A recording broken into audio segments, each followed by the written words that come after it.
हम लोग एक ऐसे इवेंट पे इनवाइटेड थे जहाँ पर ऑलरेडी रजब फैमिली के कुछ मेंबर्स इनवाइटेड थे, जैसा कि हैदर, शेरी और रजब का बहनोई। अब ये बहन का बंदा बहनोई लगा, हाँ बहनोई था यार। मैं कंफ्यूज हो गई थी, नहीं समझ आ रही थी। बाबू भैया जैसे मैं इवेंट पे पहुंची, सबसे पहले मुझे मिली वहाँ पे शफक, फिर मिले मुझे अली भैया, फिर मिले वकास और मलाइका। वकास वैसे लेट आया था, वकास बाद में आया था। और हमारी टिकटॉक लाइव कम्युनिटी के कुछ और मेंबर्स भी मौजूद थे, जैसा कि वली और बाकियों का मुझे कसम से नाम नहीं याद, लेकिन सारी हमारी कम्युनिटी ही थी। अब मजा की आपको एक बात बता दूं, बेसिकली एक एजेंसी है मुफासा, जिसकी तरफ से टोटल इवेंट ऑर्गेनाइज किया गया था और सारे टिकटॉक कम्युनिटी के जितने भी लाइव होस्ट हैं उनको बुलाया गया। सबको अगर मैंने सलाम दुआ कर ली भाई, दूर दूर से मैंने सबको सलाम दुआ किया और उनको स्पेशल कहा था कि हाथ हिला देना, मेरी बिस्ती ना हो जाए कहीं व्लॉग में, तुम लोग हाथ ही ना हिलाओ और मेरी बिस्ती होकर सारे कहेंगे देखो जी सलाम करिए, कोई हाथ भी नहीं हिला रहा। स्पेशली वली ने उनको कहा था वो वाली कॉर्नर यहाँ पर आप लोग हाथ भी हिला दो। अब ज्वेलरी लेना मैं भूल गई थी, तो मैंने शफा को स्पेशल कहा था यार मेरे लिए ना ज्वेलरी ले आना। अच्छा ये मैडम मुझसे वक्री नाराज होकर बैठी, मुझे अभी तक समझ नहीं मुझसे नाराज क्यों थी। साथ ही साथ आगे वो शाहकार जिसका था इंतजार, कोरंगी और मेरा दोस्त वकास। वैसे कोरंगी जो सा है ना, ये येलो शर्ट वाला, इसका असल नाम है औरंगजेब और इसको हम लोग कहते हैं कोरंगी। वैसे हम लोग तो नहीं, मैं ही कहती हूँ। अब ये है आदाब रेस्टोरेंट जो कि लोकेटेड है मॉल 1 और यहाँ पर मौजूद है पहले पेंट हाउस। अब पेंट हाउस को लेके मेरी बड़ी ही मजे की यादें जुड़ी हुई हैं, बड़ी अच्छी यादें हैं जो कि अभी तक साथ है और जिन्हें जलना है वो जल जाए सुन के। चलो चलो उनको ये करने में बहुत ही गल्ला चढ़ी है। लो भी फोटोशूट के बाद आगे वो शाहकार जिनके थे इंतजार, हैदर और उसके बाद शेरी।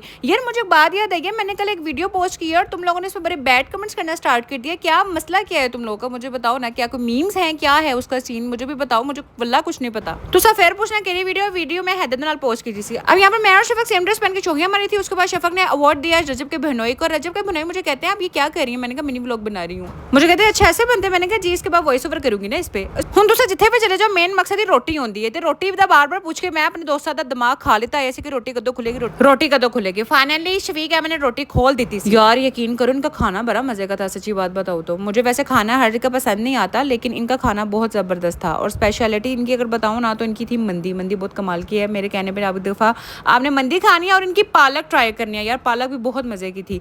अब मैं आपको बताती हूँ, मेरे साथ जो बंदी बैठी थी ना, इसकी सेहत बिल्कुल तीले जितनी है और इसकी खुराक माशा साढ़े वर्गिया हवा भी लग जाती है, पानी भी लग जाता है। हूँ मैंने ना इस बंदी का यानी कि मलाइका दी कॉल इन्हें कहना तू मेरी खुराक ते नजर रखिए, तो क्यों गल की है बाजी, तेरे को एडवांस माफी मांग ली थी, वीडियो प्रूफ ही रहेगा। मैंने पहले कहा था मुझे ना इस बंदी की समझ नहीं आती, हालांकि इसको पता भी था व्लॉग बनना है, आगे बाजू करी जा रही है बार बार। और कुछ होया ना तो फोक लड़ा के निकल गई है। उसके बाद मैंने खाए प्रॉन्स, और प्रॉन्स खाते है ना अल्लाह की कसम मैं सब पे नजर रख रही थी, कौन क्या खा रहा है कौन क्या नहीं खा रहा। और बीच में मैं ये भी नजर रखी थी कोई ऐसी चीज जो मैंने नहीं खाई है वो मैंने जाके खानी है। ओहो कुछ है मिसवित हो जानी है। उसके बाद हमने वली साहब को दिया अवार्ड। वली बड़ा अच्छा बच्चा है यार। ओहो सच्ची एक बात तो बताना तुम लोग को भूल गई, मुर्शद मेरे साथ फिर से हो गया धोखा। इन सब दोस्तों ने ना मिलकर मुझे लगाया चूना। बेसिकली इवेंट था 7 बजे का और इन लोगों ने कहा कि 5 बजे का इसको कहेंगे, 5 बजे कहेंगे तो 7 बजे आएगी। और फाकन उस दिन मैं 5 बजे ही तैयार होकर बैठ गई थी और 2.5 घंटे में इन सबका इंतजार करती रही और मुझे यकीन हो गया था कि भाई मैं दोबारा से इनके हाथों पागल बन चुकी हूँ। इवेंट से फ्री होकर हम लोगों ने प्लान किया कि भाई कहीं जाके चाय पीते।